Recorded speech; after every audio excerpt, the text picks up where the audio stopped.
She stood at the edge of the clearing as the light lifted slowly from the ground, and the air carried a chill that settled into her skin. The sound rose again, thin and desperate, and it pulled her forward step by careful step until the trees opened and revealed the truth before her. 3 small cubs moved in uneven circles, their bodies pressed close to the earth, their mouths open, in search of something that would never answer. Near them lay the mother, still and heavy, her fur darkened by dirt and blood, and the woman knew without touching that life had already left her. The forest watched in silence, as if waiting to see what choice would be made. The woman felt fear first, then sorrow, and then a weight of responsibility that surprised her. She had lived near the forest long enough to know its rules, and she knew that death fed life, and that interference often led to worse endings. Yet the cubs cried again, and the sound cut through every lesson she had learned. Their eyes were barely open, and their legs trembled, and each cry seemed to drain what little strength remained. The woman knelt without thinking, and the ground was cold beneath her knees. She did not reach for them. She stayed still and breathed and listened to the forest around her. The wind moved the leaves, and somewhere far away another animal called, but nothing came to claim the cubs. Hunger would come instead, slow and certain. She imagined the hours ahead, the sun climbing higher, the cries growing weaker, the bodies growing still. The thoughts settled in her chest and refused to leave. Memory rose then of her own childhood, of nights when loss felt endless, and of hands that had reached for her when no one else would. She understood in that moment that walking away would follow her longer than any danger that staying might bring. The cubs cried again, and one of them crawled toward her, drawn by warmth or sound or instinct, and stopped just short of her boot. The woman lowered her hands to the earth and made a decision that would change every morning that followed. She scanned the trees for movement, knowing eyes could be watching, yet the forest held its breath. No branch snapped, no shadow rushed forward, only the cubs and the fallen mother existed in that space of time. The woman removed her coat slowly and laid it on the ground to block the cold. She kept her body low and calm and waited, allowing the cubs to sense safety before touch. Trust grew in small, fragile moments, and the first cub pressed against the cloth, seeking warmth, and the woman felt the line between human and wild soften. The woman remained in the clearing as the sun climbed higher and the air warmed, yet the cubs did not settle. Their cries came in waves, rising and falling, and each sound carried urgency that could not be ignored. Hunger showed itself in their restless movements, and in the way they nudged the fallen mother as if expecting her to respond. The woman understood that warmth alone would not save them, and that time was already slipping away. She rose slowly, careful not to startle them, and stepped back toward the trees. Her heart beat hard as she scanned the forest for signs of danger. Every sound felt closer, every shadow seemed alive. She knew predators would be drawn by scent and sound, and she also knew that leaving now, even for a short time, carried risk. Yet staying without help meant watching the cubs weaken before her eyes. The woman made the choice to return home and gather what she could. She moved away from the clearing step by reluctant step, turning often to look back. The cubs cried louder as distance grew, and the sound followed her through the trees, clinging to her thoughts. She pushed herself forward, repeating that she would return, that she must return. Her home felt farther than ever before. The familiar path blurred as urgency sharpened her focus. She gathered food, water, cloth, and anything soft enough to provide warmth. Her hands moved quickly, yet her mind remained fixed on the clearing and the fragile lives waiting there. She feared what she might find when she returned, and that fear pressed her into motion. The walk back felt endless, but when the trees finally opened again, relief struck her hard. The cubs were still alive, still moving, though weaker now. Their cries softened when they sensed her presence, and the woman felt both hope and dread.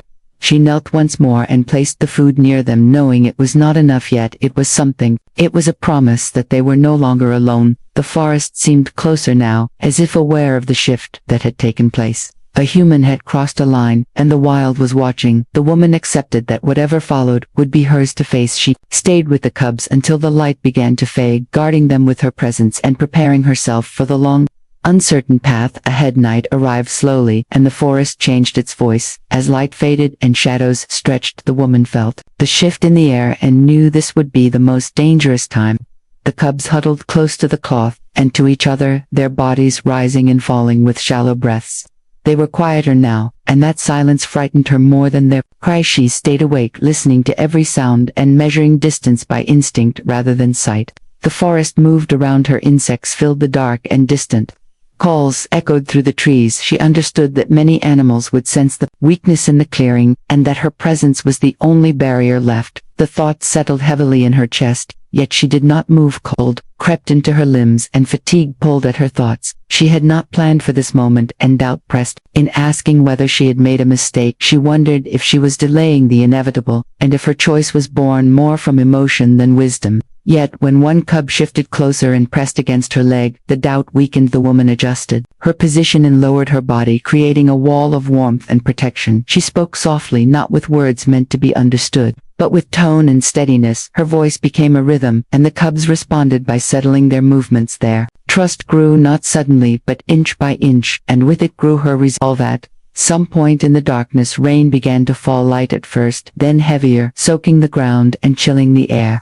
The woman covered the cubs as best she could, shielding them. With her body and cloth she felt the forest close in, yet nothing came. The night passed in fragments of waiting and listening and holding still. When the sky finally began to pale, exhaustion washed over her, but relief followed close behind. The cubs were alive and breathing, and the woman felt the weight of the night lift slightly. She knew that survival would not be decided in a single night, and that harder choices lay ahead. But dawn found her still there, rooted in the clearing, no longer a passerby but a presence bound to the lives she had chosen to protect. Morning light revealed how fragile the cubs had become. Their movements were slower and their cries were faint threads of sound rather than sharp calls. The woman saw hunger in the way they searched the ground and nuzzled at anything warm. She understood that waiting any longer would mean losing them. One by one she rose carefully and stepped away from the cubs again, this time with clearer purpose. The forest no longer felt like a place she passed through. It felt like something she was entering deeper than before. She moved quickly, following memory and instinct toward help she had avoided for years. Her neighbor lived at the edge of the road where human sounds replaced birds and wind. The woman arrived breathless and unprepared, yet her urgency carried the story. Before words could she gathered supplies. Milk substitutes, warmth, and guidance. Without explaining everything, she did not want permission. She wanted survival. When she returned to the clearing, the cubs responded to her presence, immediately lifting their heads and pressing closer together. The woman knelt and began the careful work of feeding them, her hands shaking as she measured each moment. She watched their bodies respond to nourishment and felt hope take shape. For the first time the cubs fed slowly, learning something new with every breath. Their strength returned in small signs, a firmer grip, a steadier posture, a quieter need. The woman remained patient, knowing that rushing could undo everything. She spoke softly again, and the forest listened. Time moved differently now, marked not by light but by breaths and heartbeats. The woman stayed until the sun climbed high, and the danger of morning eased. She knew she could not stay forever, and that this balance was fragile. Yet when one cub fell asleep against her hand, she felt the truth settle in. She was no longer choosing whether to help, she was choosing how far she would go. The forest shifted again, as wind moved through the trees, and the woman felt eyes watching, not with threat but with awareness. Something had changed, a line had been crossed and could not be undone. Days began to blend together, as the woman returned again and again, following the same path through the trees. The cubs grew familiar with her shape and her scent, and they waited for her each time. Their cries softened into sounds of recognition and need. She learned their rhythms and the signs of hunger and rest. She learned which one was bold and which one stayed close, and which one watched everything in silence. The forest no longer felt empty when she arrived. It felt expectant. The woman kept her distance when she could, allowing the cubs to move freely and test their legs. She resisted the urge to hold them, knowing that too much closeness could weaken them. Yet protection remained her purpose, and she stayed alert to every sound. At night she worried about what she could not see, and during the day she prepared for what might come. She spoke to no one about the clearing, and carried the secret alone. The weight of it followed her even when she slept. The cubs began to explore beyond the cloth and leaves. Their steps were unsteady but curious, and the woman watched pride rise alongside fear. Each small success reminded her that this time was temporary. She understood then that love did not always mean staying close. Sometimes it meant standing back and guarding the space where life learned to. First real storm arrived without warning, turning the sky dark and heavy before the woman could prepare. The wind pushed through the trees and bent the branches low, and the forest filled with sharp, restless sounds. The cubs sensed the change and pressed close together. their bodies trembling as the air shifted around them. Rain fell hard and fast, soaking the ground and washing away. Familiar scents, the woman knew this kind of storm could draw danger or scatter it, and either outcome carried risk. She moved closer to the cubs without hesitation and used her body to shield them from the worst of the rain. Her clothing grew heavy, with water and cold settled deep into her muscles, yet she remained still. Thunder rolled overhead and the cubs cried out, startled and afraid.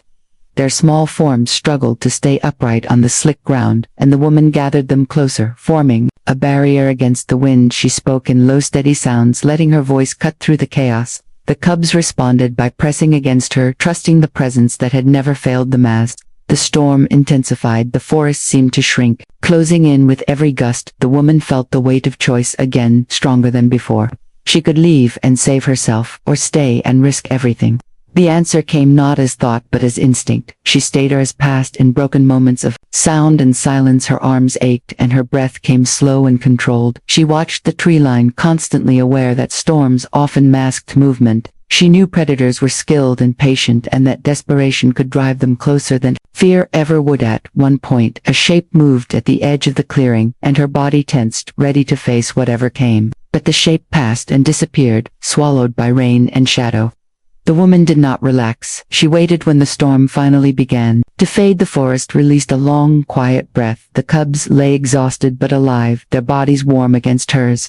The woman felt relief wash through her, so strong it nearly unseated her resolve. In that moment she understood the truth of what she had become. She was no longer just helping.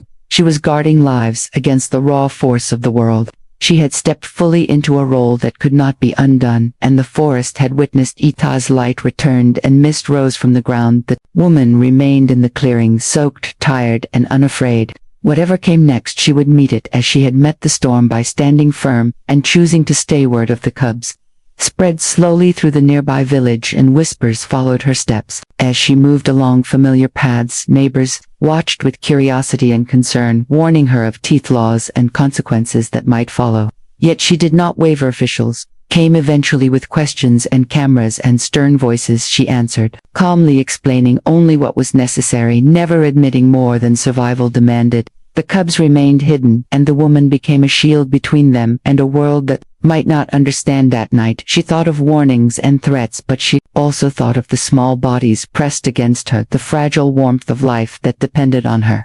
Each time she remembered, she knew there was no turning back. The forest had claimed a part of her, and she had claimed a part of it. The cubs grew stronger every day, their steps more confident, their eyes sharper. Their trust in her deepened with each passing sunrise, and she learned to read.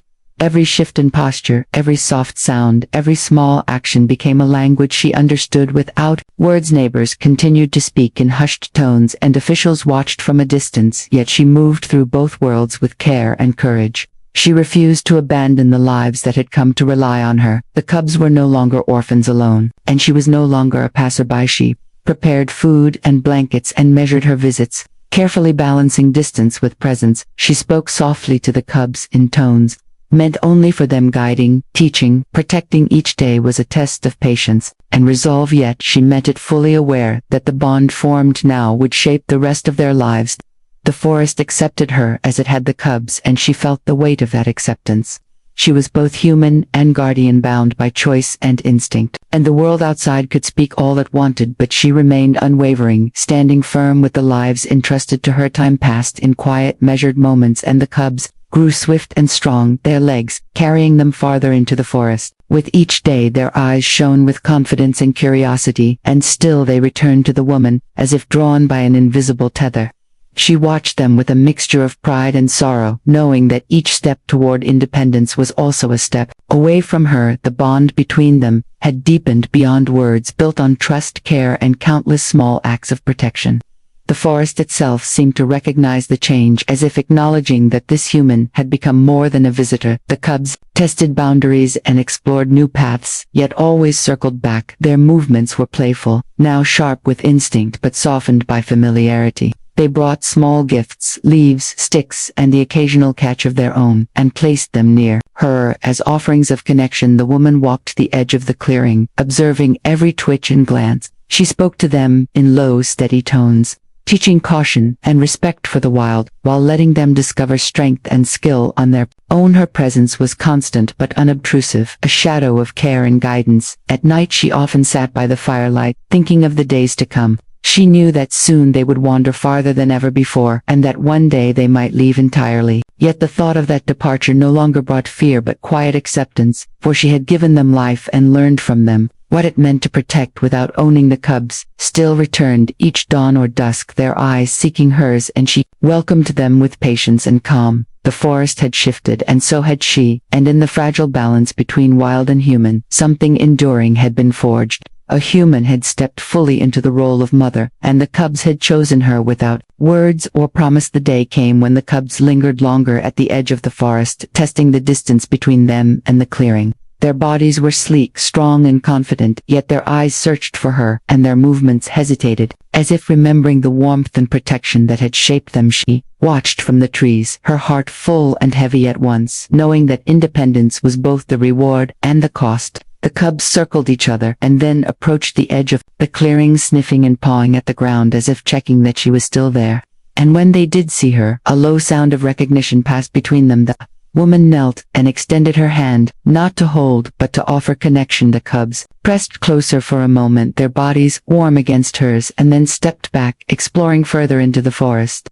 Their trust had become freedom, and freedom carried its own form of love. Neighbors and officials remained distant, yet the forest accepted her presence now as part of its rhythm. The cubs moved beyond the clearing, yet returned often, their eyes always seeking hers, as a reminder of the bond that had saved them and shaped them. The woman understood that she would never truly own them, nor would they ever truly leave her. Each visit carried the quiet joy of reunion, and the reminder of mortality and choice. She no longer feared the forest, nor the world beyond it, for she had faced storms, hunger and doubt, and emerged steadfast and unwavering. The cubs had survived because she had chosen to stay, because she had acted when instinct and courage demanded. The woman rose and walked the edge of the clearing, feeling the presence of the cubs and the weight of what had been given and received. A human had become mother when one was gone, and in the stillness of the forest, all living things seemed to acknowledge that bond, unbroken, enduring, and sacred.